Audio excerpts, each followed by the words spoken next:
Hey team, welcome back. I want to talk to you today about acceleration, accelerating practice and accelerating learning and getting things going a whole lot faster. But what I want to talk about really is the strategic thinking or the strategic work that needs to go in to make acceleration happen. Acceleration's not about telling people, okay, let's get in there and get it done. There's a whole lot more to it. So following on with the Kenny Rogers thing, knowing when to hold it, knowing when to fold it. But I want to do a heavy vehicle version, not a heavy metal, a heavy vehicle. It's all about knowing how to pace change, when to accelerate, and when to gently squeeze the brakes. This is essential in leadership.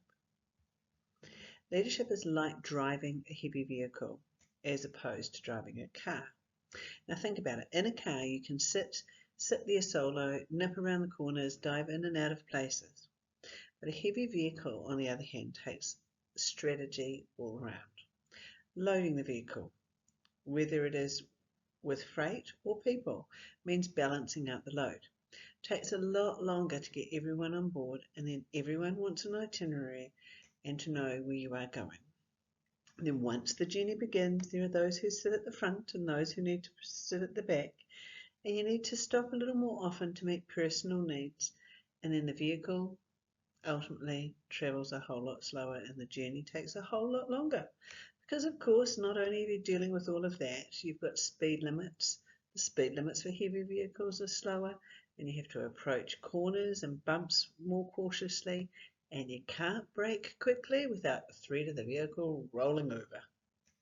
Accelerating with a heavy load takes time. You have to build up the momentum. So leading change, whether it is in education or business, is exactly the same.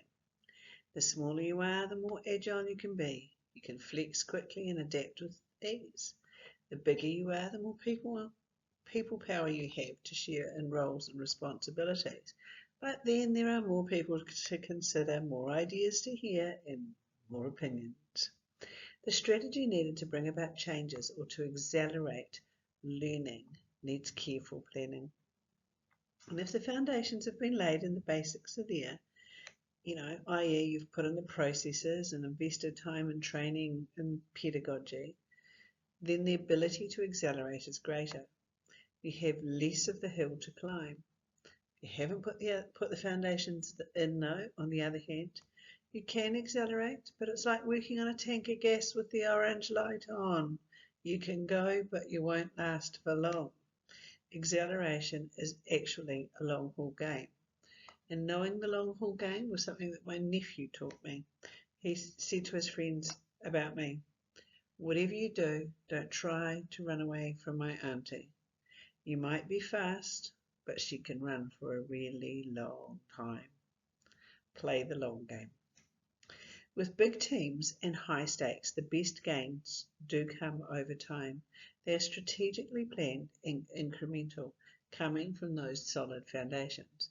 There are times, however, that you may have to accelerate before you anticipate it, to avoid a roadblock or a hazard on the road.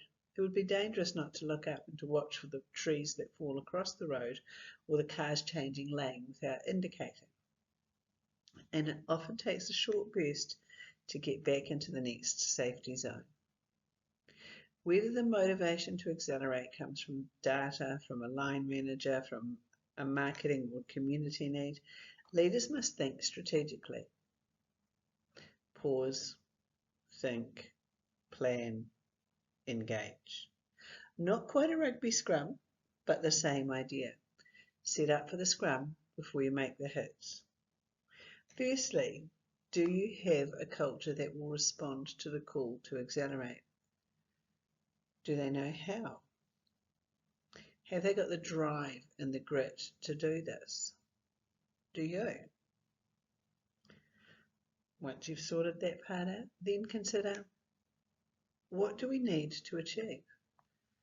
Long term first, and then identify the shorter term steps and the progressions that will get us there. What order do we work in? How much direction do the team need? What are the non-negotiables? How do I create the buy-in yet convey the gravity of what needs to be achieved? What timeframes go with each step? Have we got specific measures?